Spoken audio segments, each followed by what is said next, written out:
Ceci est un livre audio autogénéré par Google. Le mâle congolais. Copyright L'Harmattan 2010. 5 à 7 rue de l'École Polytechnique, 75 005 Paris. http://www.librairieharmattan.com. Diffusion.harmattan@wanadoo.fr. harmattan@wanadoo.fr. ISBN 978 2 296 13 881 0. EAN 9 782 296 138 810. Jean-François Sylvestre Souka. Le mâle congolais. Origine de la ruine du Congo-Brazzaville.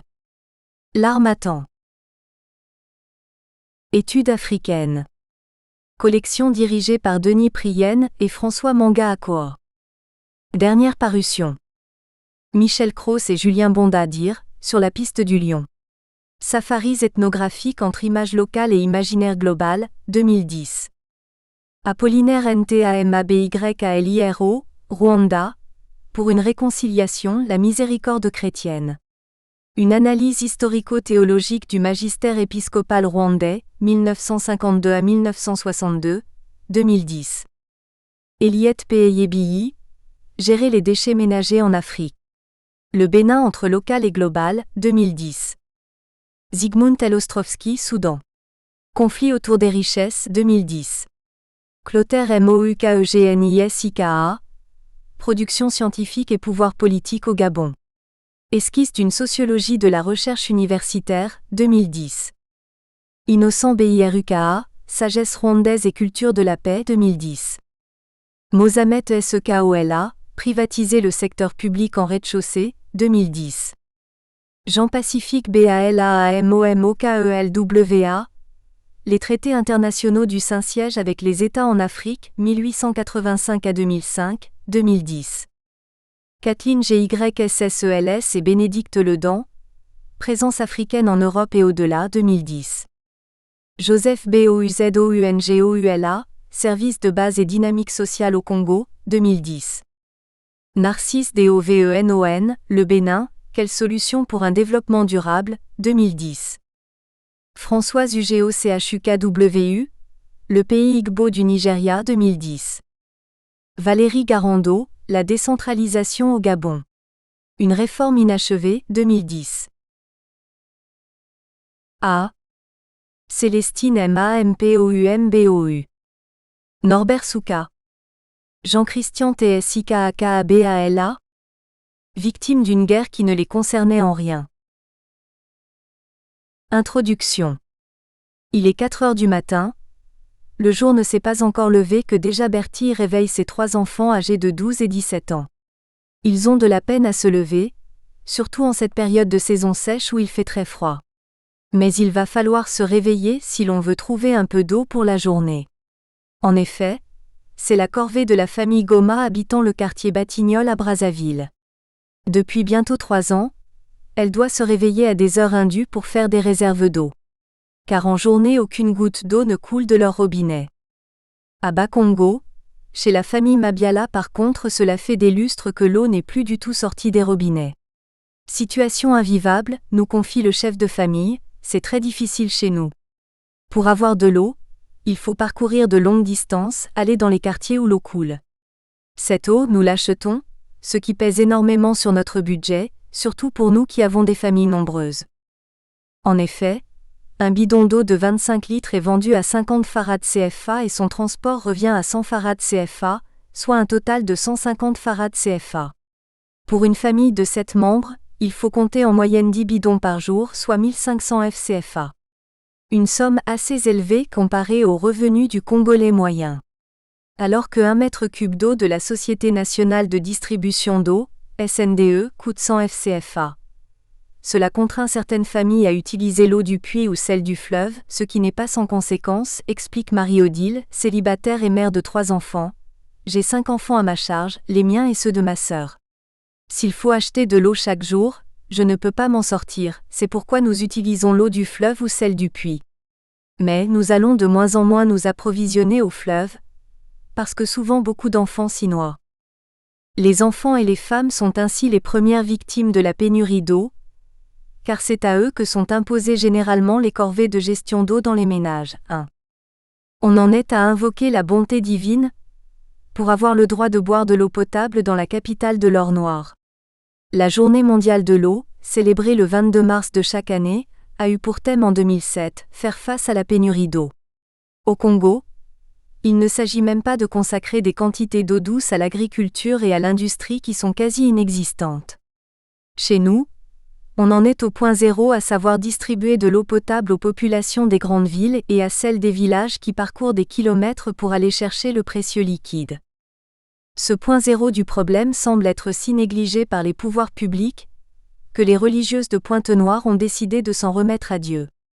Le dimanche 25 mars 2007, une messe a été spécifiquement organisée en la cathédrale Saint-Pierre apôtre de Pointe-Noire pour demander à Dieu de remplir leurs bidons jaunes de manière permanente.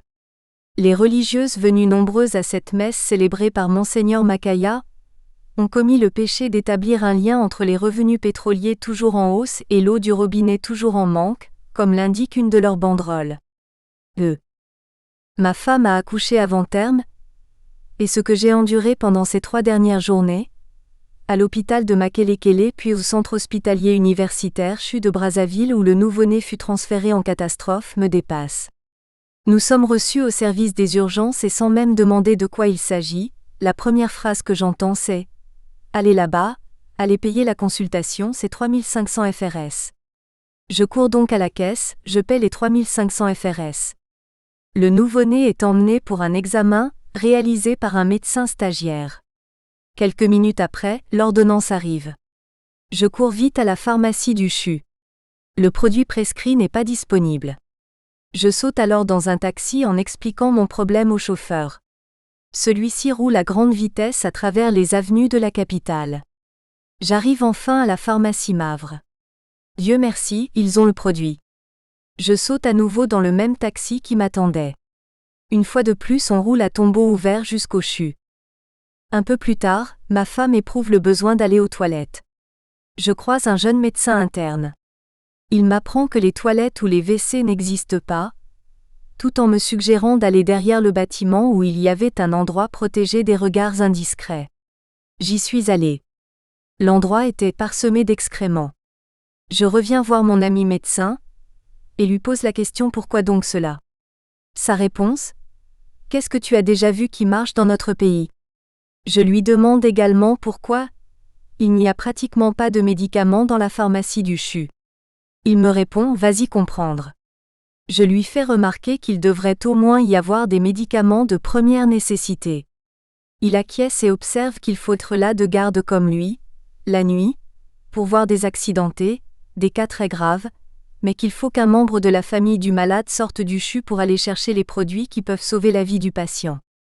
En ce qui concerne les toilettes, continue-t-il, même si l'expérience montre que les toilettes modernes ne sont pas utilisées à bon escient chez nous, qu'est-ce que cela coûterait d'en construire qu'on pourrait vidanger ou des douches à l'extérieur des bâtiments par exemple ? Et de me demander ce que j'ai vu à l'entrée principale de l'hôpital. Des travaux, lui répondis-je. C'est là que le médecin m'apprend qu'on était en train de remplacer, on se demande pourquoi, des carreaux encore en bon état et qu'on posait à la place des staffs au plafond. Est-ce une visite du président de la République que l'on prépare ainsi, s'interroge-t-il. Je ne connais pas le montant de ces travaux, poursuit-il, mais il y a fort à parier qu'il y en a pour des millions, car la pelouse qui est en train d'être refaite derrière là a coûté 11 millions de francs. Tout le monde en parle ici, au niveau du CHU. Ce montant, c'est seulement pour la pelouse, alors combien de fois pour les carreaux ? C'est donc beaucoup de millions. Moi je dis qu'au lieu de faire une pelouse qui ne va rien apporter aux malades, on pourrait, comme vous l'avez vu, approvisionner la pharmacie du CHU en médicaments, construire au moins des toilettes et des douches à l'extérieur. Finalement chez nous, on donne la priorité à quoi ? 3. Amère situation que celle du Congo depuis son indépendance. Après 27 ans de marxisme et 3 guerres civiles entre les anciens dirigeants du pays qui se sont maintenus au pouvoir en se refaisant une virginité politique après la chute du mur de Berlin, le sang coule toujours au Congo. La principale préoccupation de la population est la survie. Un Congolais sur 3 souffre de la faim. À peine 2% des terres cultivables sont mises en valeur. Si le réseau des structures sanitaires est relativement dense, il n'en est pas moins très dégradé. L'adduction d'eau est très insuffisante, et nombreux sont les gens qui doivent avoir recours aux points d'eau traditionnels, souvent pollués. Les maladies d'origine hydrique, en particulier le choléra, font des ravages. Pour être soigné, il faut payer. Autre fléau, le sida. Nombreux sont les enfants qui se retrouvent livrés à eux-mêmes parce que leurs parents sont morts, et ces orphelins sont encore à peine pris en charge par les pouvoirs publics. La population, et en particulier les réfugiés, doit se loger dans des conditions bien difficiles. C'est l'autoconstruction qui domine, l'inachèvement des bâtiments également, car les matériaux coûtent cher et pour les plus pauvres, on a les bidonvilles et les taudis. Le pays est accablé par une dette extérieure écrasante. 4. Fin février 2009 se tenaient à Brazzaville, au Congo, les premières journées de chirurgie endoscopique. Inaugurées en grande pompe par le ministre de la Santé, ces journées ont permis au Congo de se doter du matériel nécessaire à la chirurgie endoscopique, une première dans le pays.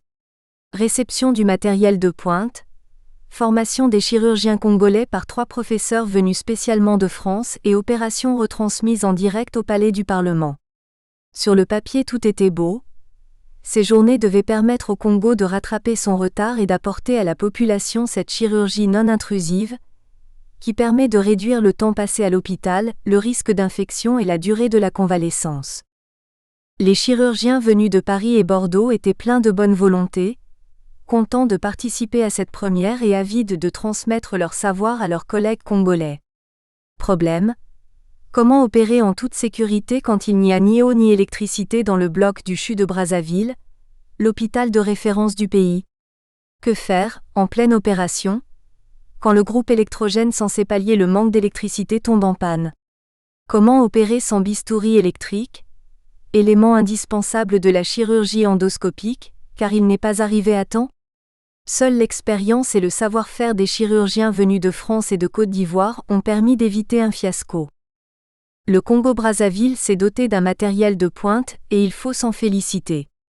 Reste à savoir l'usage qui en sera fait, quand les chirurgiens formateurs rentreront dans leur pays. 5.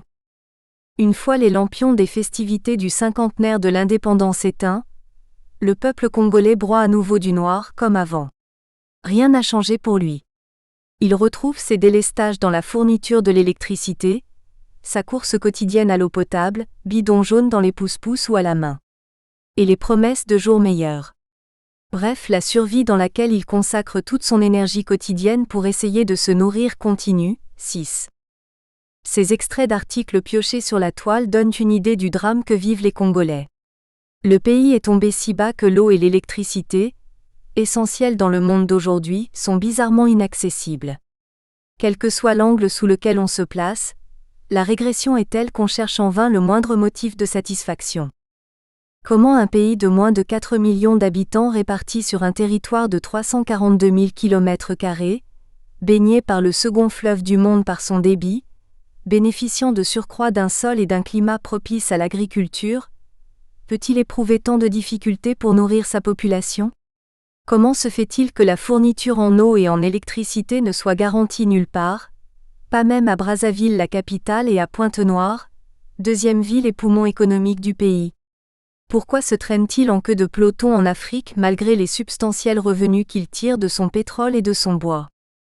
Étant donné que des pays moins favorisés par la nature s'en sortent mieux, je fais volontairement l'impasse sur les facteurs externes qui freinent le développement économique et social du continent, pour me concentrer sur les responsabilités proprement congolaises. Depuis des décennies, notre classe politique s'ingénie à maintenir le pays dans le gouffre où son incurie l'a précipité. Immaturité, incompétence, insouciance, égoïsme, longue est la liste des défauts de ces gens qui ont accaparé le pouvoir sous le plaisant prétexte de servir le peuple, mais qui en réalité ne se préoccupent que de leurs intérêts personnels. Ici, la sanction n'a plus droit de citer. Elle a été remplacée par un slogan devenu à la fois une philosophie et un système de gouvernement. Ebonga, ebongaté, toujours meilleur. Littéralement, que les résultats soient bons ou mauvais, toujours meilleur. En d'autres termes, peu importe les résultats, vous n'aurez pas mieux. Lancé dans les années 70 par un orchestre de la place, Super Boboto, SBB, qui pour la petite histoire se disloqua quelque temps après, ce slogan fut repris et popularisé par Pierre Nzedeux, membre du bureau politique du Parti unique, qui ponctua une manifestation officielle par un tonitruant et bongaté toujours meilleur. Lapsus révélateur ou inhabituel accès de sincérité de la part d'un baron du régime. Une chose est certaine. Ce slogan aurait avantageusement remplacé la devise du parti, tout pour le peuple, rien que pour le peuple, quotidiennement démenti par le comportement individuel et collectif des dirigeants congolais. Confrontés depuis les bancs de l'école aux errements de nos gouvernants, tour à tour journalistes, enseignants, diplomates et responsables administratifs à différents moments de ma vie, je peux me prévaloir d'une connaissance approfondie du Congo et de ses dirigeants. En 40 ans de service, j'ai vécu tant de situations ubuesques, vu tant de choses invraisemblables, été témoin de tant d'aberrations qu'il m'a semblé utile de les partager avec ceux qui s'intéressent au Congo, plus connus pour les tueries, viols, pillages et autres abominations qui se sont produits depuis 1997 que pour ses innombrables charmes et opportunités. Les Congolais ont le goût des lettres. Ils écrivent beaucoup. Notre littérature est l'une des plus riches d'Afrique francophone. L'une des plus belles aussi, puisqu'elle compte un grand nombre d'écrivains de réputation internationale. Mais l'engouement pour l'écrit s'arrête, semble-t-il, à la fiction. Rares sont les ouvrages sur l'histoire récente du Congo. Non seulement l'exercice n'est guère prisé par les acteurs politiques, mais il ne tente pas davantage les hauts fonctionnaires, universitaires, journalistes et autres courtisans qui grenouillent autour d'eux. Paresse intellectuelle ou excès de prudence de la part de ces témoins privilégiés qui ne veulent pas encourir les foudres du pouvoir en dévoilant des affaires qu'ils s'efforcent de garder secrètes. La question se pose. À voir l'hécatombe qui se profile dans les rangs des protagonistes où l'on a enregistré coup sur coup les décès des anciens premiers ministres Claude-Antoine Dacosta, André Milongo, Stéphane Bongh Onwara, et de tant d'autres ténors de la scène politique congolaise. Bernard Kolelas, Jean-Pierre Thystère Chikaya, Ambroise Noumazalaye, Ngila Moungongankombo, morts sans avoir laissé leur part de vérité sur les affaires auxquelles ils ont été mêlés, on ne peut que regretter une telle lacune. Cet ouvrage vient de loin. Il répond aux besoins que je ressentais depuis l'université, de raconter un jour les dessous des événements que je vivais. Même amputé des documents que je conservais à cette fin, mes archives personnelles ayant été détruites pendant la guerre civile, ce témoignage devait être produit. Je reste persuadé que le rappel des faits marquants de notre histoire, couplé au récit des épisodes qui ont jalonné mon parcours individuel, éclaire un tant soit peu l'étrange posture dans laquelle notre pays se trouve. L'amoncellement d'occasions ratées et d'échecs que le Congo connaît depuis son indépendance a forcément une explication rationnelle. Tout le monde en convient, cette situation n'est pas due à la nature, bien généreuse à notre égard. Si l'on exclut la malédiction à laquelle certains ont la faiblesse de s'accrocher pour expliquer un tel gâchis, il reste les effets conjugués des idées et des actes des dirigeants politiques. Ils portent l'entière responsabilité de ce que l'on est fondé à appeler le mal congolais. Planche photo I. Banderole déployée à Pointe-Noire lors des prières pour l'eau. Le train de la honte. 1 à 5 mètres du majestueux fleuve Congo, les robinets sont toujours au régime sec, congopluriel.com 2008. 1 euro égale 655,95 francs CFA. 2 prières pour l'eau à Pointe-Noire, mwinda.org avril 2007. 3 un jour à l'hôpital, mwinda.org, juin 2004. 4 Congo-Brazzaville, esprit-et-vie.com, mai 2006. 5 Igor Strauss, reportage au Congo-Brazzaville, RFI.fr, mars 2009. 6 Après la fête, le peuple broie toujours du noir, mwinda.org, août 2010. La descente aux enfers. Un mauvais départ. La régression du Congo, je la mesurais à l'aune de la désillusion de mon père. Fonctionnaire colonial, il avait accompli l'essentiel de son service au Gabon en qualité d'agent spécial. Ce n'était pas une réplique de James Bond, loin de là. À ce titre, il gérait les finances des collectivités territoriales. Cet homme qui était relativement bien payé et qui bénéficiait de maints avantages. Maison de fonction, main-d'œuvre corvéable à merci pour l'exécution des travaux domestiques, corvée d'eau, fourniture de bois de chauffe, entretien de la concession et de ses abords par les prisonniers, etc. Notable parmi les notables partout où il atterrissait, n'eut jamais à endurer les affres de la colonisation. Bon serviteur de l'administration coloniale, mais néanmoins critique sévère de ce que la colonisation avait d'injuste et d'inhumain, il épousa la cause de la majorité qui aspirait à plus de liberté et à de meilleures conditions de vie. Ces aspirations, personne n'en doutait, se concrétiseraient avec l'indépendance du pays. Au terme d'un processus qui fut marqué par les premiers troubles politiques du pays et leur cortège de malheurs et de victimes innocentes, l'indépendance fut proclamée le 15 août 1960. Un jour exceptionnel, vécu au dire des anciens dans la liesse générale. Un de ces moments magiques où tout un peuple célèbre dans la plus parfaite unité, la liberté retrouvée, la foi en son avenir. Le temps était venu de bâtir un Congo libre et prospère. Même les plus sceptiques voyaient dans la devise que le pays s'était choisi, unité, travail, progrès, de réels motifs d'espoir. L'unité, elle s'exprimait à travers le gouvernement d'union nationale où les leaders du Nord et du Sud qui s'étaient affrontés se retrouvaient en bonne intelligence. Le travail ? Maintenant que le fruit du labeur leur reviendrait, nul ne ménagerait ses efforts. Quant au progrès, il serait forcément au rendez-vous. Il n'était pas encore question de la petite Suisse promise 35 ans plus tard par un candidat à la présidence de la République, mais simplement du bien-être qui découle d'une économie dynamique, d'un système scolaire performant, de services de santé et de protection sociale efficaces. En ces premiers instants d'indépendance, le sentiment général était assurément à l'euphorie. La désillusion fut immense. Cruelle. Ceux qui avaient pris la relève des anciens maîtres ne se préoccupaient pas de la population. Le colon œuvrait pour la satisfaction prioritaire des besoins de la métropole. Les nouveaux dirigeants, leurs frères, s'agitaient pour leurs intérêts personnels et accessoirement pour ceux de leurs proches.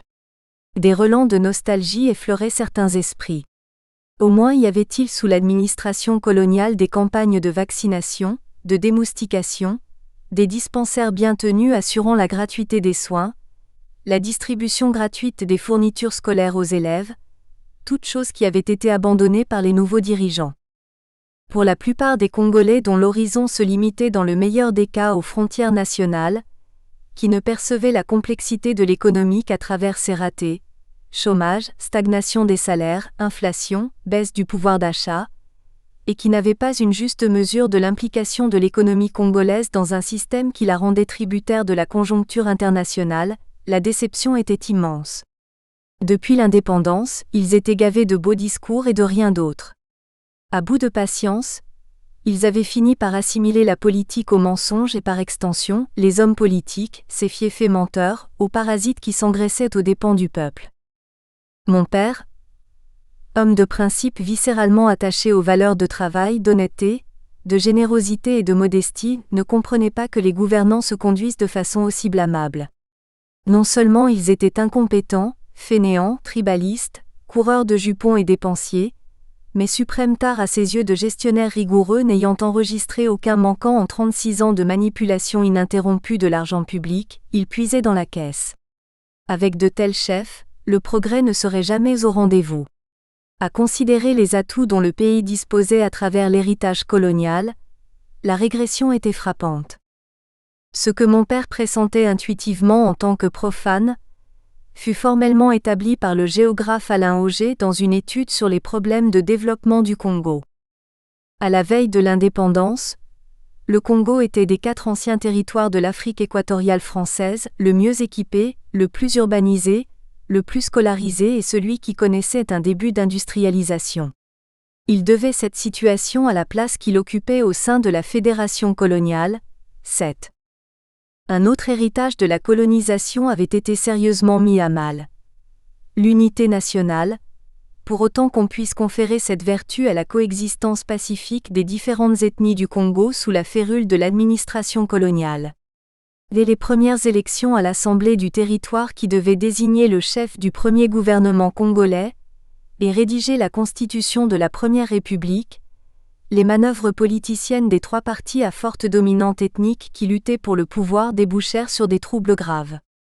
Les trois plus grandes villes du pays furent secouées par des règlements de compte entre militants, entre sudistes et nordistes, qui dégénérèrent en guerre civile au mois de février 1959. Les belligérants rivalisèrent d'ardeur et d'excès, donnant du fil à retordre aux forces armées qui parvinrent difficilement à rétablir l'ordre public. Après bien de tergiversations, les leaders politiques finirent par s'accorder sur la formation d'un gouvernement d'union nationale associant majorité et opposition à l'exercice du pouvoir. La scène politique s'est pacifiée, mais elle a oublié le peuple. Un sourd mécontentement commence à gagner les couches populaires, 3 ans après la proclamation de l'indépendance, en 1960. Elles avaient cru que l'indépendance allait, comme par magie, apporter des conditions de vie meilleures. La désillusion est rapide. Les maîtres ont changé, mais pas les inégalités. Pour verrouiller complètement le jeu politique, le président Fulbert Youlou fait voter le 13 avril 1963, en dépit de la Constitution, la loi 14A63 instituant le régime de parti unique. Mais son pouvoir est trop affaibli. Le coup de grâce viendra 4 mois plus tard avec la décision du président d'instituer un syndicat unique. Soutenu par une forte mobilisation populaire et par l'armée, le cartel des syndicats libres obtient le 15 août la démission du président de la République. Le peuple déchantera très vite. Le nouveau pouvoir, cartel de marxisans et de militaires, institue autoritairement le même monolithisme politique et syndical que celui qui l'a combattu. Désormais il n'y aura plus qu'un parti, le Mouvement national de la Révolution, MNR, et un syndicat, la Confédération syndicale congolaise, CSC. Au nom de l'unité nationale, 8. Virage de l'indépendance mal négocié, contexte social difficile, excès en tout genre font donc qu'en l'espace de 3 ans, le premier président du Congo cristallise tant de mécontentement que l'action de quelques syndicalistes encouragés par les discours enflammés d'un Sékou Touré en visite au Congo suffit pour déclencher une révolution populaire. En 1963, j'étais bien jeune, mais je me souviens de la ferveur populaire qui animait les vagues de manifestants convergeant vers le palais présidentiel. Chantant à tue-tête un refrain de circonstance, « Youlou a tout volé, nous bâtirons de nouveau, suffit la liberté. » Congo oh oh. La foule finit par obtenir la démission du chef de l'État au 3e jour de la révolte. Beaucoup crurent que le pays prenait un nouveau départ. Le bon départ. Et puis patatras. Arrivé au pouvoir dans les pires conditions qui soient, le président Alphonse Massambadebat, homme pieux et soucieux du bien-être de ses compatriotes, ne put contenir les ardeurs révolutionnaires de son entourage. À la faveur de ces événements, il y eut un renouvellement de la classe politique. Beaucoup de nouveaux visages firent irruption sur la scène nationale. Ils venaient presque tous des syndicats à l'origine de l'insurrection et des rangs de la jeunesse. Encore fidèle à la conception républicaine de sa mission, l'armée se tint à l'écart du chambardement en cours. Les plus actifs de la nouvelle classe dirigeante étaient les jeunes intellectuels, comme ils se qualifiaient. Jeunes, ils l'étaient puisqu'ils avaient moins de 30 ans, intellectuels, rien n'était moins sûr. À tous égards, ils étaient plus proches de potaches ambitieux désertant les bancs de l'école pour se lancer à la conquête des palais de la République que de véritables intellectuels. Au pays des aveugles, les borgnes sont rois, dit-on. Dans le Congo des années 1960 où le mythe du diplôme était à son apogée neuf, leur cursus ouvrait des perspectives. Le pouvoir, ce fabuleux gisement mal exploité par la première génération de dirigeants nationaux, leur tendait les bras. Ils s'y ruèrent sans état d'âme, multipliant acrobaties, choses-trappes, trahisons et complots pour s'incruster sur la scène politique. Comble de perfidie, cette agitation était prétendument effectuée au nom du peuple, comme si on ne pouvait le servir qu'en étant perché au sommet de la pyramide. D'où sortaient ces jeunes intellectuels ? Et de quelle expérience pouvaient-ils bien se prévaloir pour truster les plus hautes fonctions de l'État ? Ceux qui vivaient au Congo appartenaient aux instances dirigeantes des organisations nationales de jeunesse. Jeunesse étudiante catholique, JEC, Jeunesse étudiante protestante, JEP, Association scolaire du Congo, ASCO. Les autres militaient à l'Association des étudiants congolais, AEC, une section territoriale de la Fédération des étudiants d'Afrique noire en France, la célèbre FEANF, en pointe dans le combat anticolonialiste et l'opposition au gouvernement qui avait succédé à l'administration coloniale. Ils étaient tous fichés par les services de sécurité du régime précédent, pour leur activisme politique. Nombreux avaient démontré de réelles aptitudes à embrigader leurs petits camarades, et bien avant d'arriver aux affaires, certains brillaient déjà par leur opportunisme. Les plus connus des jeunes qui prirent leur envol à la faveur de la Révolution sont Ambroise Noumazalaye, Martin Mbri, Ange-Édouard Poungui, Pierre Nze, André Hombessa, Henri Lopez, Hilaire Mounthalt, Jean-Pierre Thyster Chikaya, Claude Ernest Ndalla alias Graille, Norbert Moungonga qui troqua son prénom catholique contre celui authentique de Nila, Justinet le Koundzou, devenu pour les mêmes raisons Iti Ostumba. Gauchistes pour la plupart, ils phagocytèrent le président MASSAMBADEBAT. À marche forcée, ils entraînèrent ce révolutionnaire malgré lui fort loin des objectifs initiaux qu'il s'était fixés. Lui, militait pour un socialisme à la sauce tropicale, le socialisme bantou. Eux, ne juraient que par le socialisme scientifique et n'avaient que faire de cet ersatz adapté aux spécificités de la société congolaise. C'est donc à eux que l'on doit l'adoption du socialisme scientifique comme doctrine officielle du Congo. À eux également que reviennent les fortes décisions qui ébranlèrent les fondements du pays. L'instauration du parti unique, la politisation de l'armée, la nationalisation de l'enseignement. Étaient-ils vraiment conscients des implications de leurs actes ? Que l'on réponde par oui ou par non à cette question ne change rien à leur culpabilité. Ils ne peuvent invoquer le manque d'expérience pour atténuer leurs responsabilités. Ils s'imaginaient peut-être que les objectifs visés seraient atteints sans coup férir. C'était pécher par ignorance, par imprudence ou par manque d'humilité. Ils sont d'autant moins excusables qu'ils n'étaient pas arrivés au pouvoir à la suite d'un vote populaire. Ils n'avaient aucun mandat. Ni pour gérer les affaires courantes, ni encore moins pour engager des réformes de cette envergure. Ils s'étaient imposés dans des circonstances particulières, mais gouverner s'accommodait mal de l'amateurisme dont ils faisaient montre. Leur échec était d'autant plus choquant que le bien-être qu'ils n'avaient pu apporter à la population dont les difficultés ne cessaient de croître, ils l'avaient brillamment atteint pour eux-mêmes. L'irruption des jeunes intellectuels, au devant de la scène précéda de peu celle des jeunes officiers. Marien Ngouabi, Joachim YhombyOpango, Denis Sassou Nguesso, brûlèrent la politesse au chef de l'armée qui se voulait légaliste et prirent la grave décision d'engager cette institution dans l'arène politique. L'alliance des jeunes loups civils et militaires aboutit à l'éviction du président MASSAMBADEBAT, jugé trop timoré, pas assez révolutionnaire pour piloter l'avènement du premier État socialiste en Afrique noire. Les révolutionnaires qui lui succédèrent ne réalisèrent pas de miracle. Au contraire, ils s'enfermèrent dans les dogmes, alors que le réalisme commandait de s'appuyer sur l'observation de notre propre société. Transposer au Congo les analyses, théories et solutions élaborées pour d'autres sociétés n'était pas le meilleur gage de succès. En dépit des affirmations officielles, l'expérience se traduisait par un cuisant échec. Piètres gouvernants mais bons propagandistes, ils enfilaient les meetings, monopolisaient la radio et la télévision nationale, multipliaient les articles dans la presse écrite, affichaient slogans et portraits géants sur de grands panneaux publicitaires pour susciter l'adhésion populaire. Bref, en un mot comme en mille, ils brassaient du vent.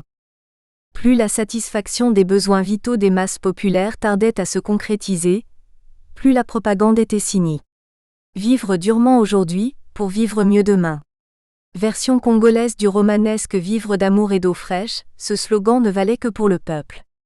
Pseudo-révolutionnaires et jouisseurs invétérés, les dirigeants se dispensant de tout sacrifice faisaient bombance à qui mieux. Ils collectionnaient maîtresses, villas, véhicules de luxe et autres gracieusetés. Une large fracture était apparue au sein de la société congolaise. Il y avait d'un côté l'infime minorité appartenant au cercle du pouvoir, de l'autre, la masse grouillante des déshérités qui peinaient à joindre les deux bouts. Et depuis lors, le fossé n'a cessé de s'élargir. Une imposture dénoncée par l'artiste Franklin Bukaka dans un album culte de la musique congolaise. Regardez la bouche qui mange la viande. Regardez la bouche qui s'empiffre de viande. La mienne est abonnée aux légumes. Le texte original, en lari, est bien plus incisif que la traduction que j'en fais. Tout aussi mordant, Le bûcheron, titre phare de l'album, pointe les injustices de la société postcoloniale, misère et souffrance du peuple, face à l'indifférence et à l'opulence des gouvernants qui ne se soucient de lui qu'au moment des élections. Les foules qui chantaient Youlou à tout voler, en 1963 ne sauraient trouver les mots pour dénoncer les pillages dont ses successeurs se sont rendus coupables. Connu en tant que prêtre et politicien, Fulbert Youlou était aussi un homme d'affaires. Déjà propriétaire d'un hôtel à Bakongo et d'une ferme à quelques kilomètres de Brazzaville, il construisit pendant son mandat un grand hôtel au centre-ville, ce qui lui valut cette chanson infamante. Hormis Alphonse Massambadebate dont le patrimoine, constitué pour l'essentiel d'une maison en tout point semblable aux habitations du quartier populaire où il résidait avant d'être président, ne s'accrut pas, tous les autres ont profité de leur position pour se constituer de superbes parcs immobiliers au Congo et à l'étranger. Au niveau local, plus question de se fondre dans la masse. Palais et somptueuses résidences sont érigés sur de vastes domaines agrandis, à coups d'expropriation. De gré ou de force, tout le monde s'aligne. Un dédommagement est accordé aux particuliers, en contrepartie de ce qu'ils abandonnent. S'il s'agit des propriétés de l'État, un tour de passe-passe administratif suffit. Le patrimoine de l'État est prestement dégarni au profit du guide providentiel de la nation. Marien Ngouabi déménagea l'état-major de l'armée pour ses aises. YHOMBYOPANGO accapara un secteur du quartier industriel de Mpila, et Denis SASSOUNGUESSO fit mieux en s'arrogeant un domaine encore plus vaste dans la même zone. L'obsession sécuritaire aidant, ils érigèrent de hauts murs d'enceinte et des barrages filtrants sur les voies d'accès, s'isolant totalement de la population dont ils auraient normalement dû se rapprocher en tant que révolutionnaires. Les ministres et autres hauts responsables du régime, gagnés à leur tour par cette frénésie immobilière, s'en donnèrent à cœur joie. Depuis, témoignage patent d'une société à deux vitesses où l'opulence côtoie la misère, de belles villas fleurissent aux côtés des modestes habitations aux toits rouillés. De ci de là, apparaissent des bouts de rue bitumés reliant des demeures privées aux grandes voies de circulation, des poteaux électriques qui éclairent les abords des résidences ministérielles alors que le reste de la rue est plongé dans le noir, et bien d'autres aberrations, ces messieurs n'étant pas à une absurdité près. Comme leur chef et modèle, ils n'hésitent pas à empiéter sur le domaine public pour réaliser leur gigas construction. Ainsi, Brazzaville porte-t-elle les stigmates du délire crescendo de ses maires successifs. Pour ne parler que des initiateurs, Louis Zatonga, le premier, agrandit sa concession en accaparant quelques mètres de la voie non aménagée qui passait devant sa propriété au plateau des 15 ans. Ses voisins s'empressèrent d'en faire autant, et l'ex-futur boulevard se trouva considérablement rétréci sur toute sa longueur. Gabriel Mouengue s'offrit un château d'une vingtaine de pièces dans une zone très prisée surnommée Quartier Pétrole, en raison de la forte concentration de nouveaux riches et de belles villas. Jean-Jules Okabando s'attribua un bloc entier dans un quartier habité de longue date, pour édifier la villa pharaonique de ses rêves. L'édifice obstruait des sections de rue, mais qu'importait. Grâce à monsieur le maire, ses voisins apprirent les joies du contournement pour accéder à leur domicile. Villa cossue, 4x4 et voitures de luxe ne constituent que la partie visible des fortunes de nos chères excellences, des membres de leur famille et de leurs alliés. C'est en centaines de millions que se chiffrent les avoirs des plus riches. Certains auraient même dépassé le cap du milliard de francs CFA. Sacrée performance pour des gens qui ne brillent ni par leur génie, ni par leur talent de gestionnaire, et qui ne possèdent pour tout dire, aucune affaire susceptible de justifier l'accumulation de ces montagnes d'argent, car la caractéristique principale des onassis congolais, c'est qu'ils ne sont ni héritiers, ni bâtisseurs d'empires économiques, mais militaires, fonctionnaires ou agents des entreprises d'État placés à des postes qu'ils ont transformés en véritables pompes à finances. Si la presse internationale se fait régulièrement l'écho des informations relatives à la famille présidentielle, Brazzaville bruit d'autres scandales à peine imaginables. Un ministre qui se fait voler la coquette somme de 100 millions de francs CFA dans son village natal, le directeur général du budget qui assassine un domestique injustement accusé de lui avoir subtilisé 86 millions qu'il gardait sous son matelas, etc. Un administrateur de société, René-Serge Blanchard-Aubat, candidat à la députation, a défrayé la chronique en déclarant qu'il avait englouti 1,2 milliard de francs CFA pour la campagne électorale du groupuscule politique qu'il dirige. Cet argent qui s'envole dans les dépenses somptuaires, les campagnes électorales, ou qui garnit les coffres des banques étrangères, c'est de l'argent qui aurait pu profiter à l'ensemble des citoyens en finançant la construction des écoles, hôpitaux, routes, stades, maisons de la culture et des arts qui font cruellement défaut. Tout bien pesé, le XXe siècle si remarquable dans l'évolution de l'humanité n'aura pas apporté grand-chose aux Congolais. Juste l'indépendance. Indépendance nominale. Indépendance confisquée, pervertie, gâchée par les dirigeants nationaux et leurs maîtres à penser étrangers. L'espoir qu'il en aille autrement au cours de ce nouveau siècle est bridé par l'affaiblissement de l'État, attesté par le flot de crimes et délits impunis, notamment les crimes économiques si préjudiciables au développement du pays. Les estocades portées au fil des ans par les pseudo-révolutionnaires qui n'avaient de cesse d'attaquer, vilipender et vider les institutions de leur substance ont eu l'effet escompté. L'État est aujourd'hui trop faible pour empêcher quoi que ce soit. Incapable, par exemple, d'endiguer la corruption. 50 ans après l'indépendance, la vaste entreprise de saccage des pseudo-révolutionnaires, l'égoïsme et la cupidité de ses dirigeants, ont transformé le Congo en pays exsangue où les choses vont de mal en pis. L'école, l'armée, l'agriculture, les routes, la communication, les conditions de vie se dégradent continuellement, renforçant chez de nombreux Congolais le sentiment d'une descente aux enfers. Le chambardement scolaire. L'école des premières années de l'indépendance reposait sur deux pieds. Il y avait d'une part l'État, de l'autre, les confessions religieuses. L'État possédait des écoles primaires disséminées sur l'ensemble du pays, des collèges localisés dans les chefs-lieux de région, des lycées à Brazzaville et Pointe-Noire, les deux plus grandes villes du pays.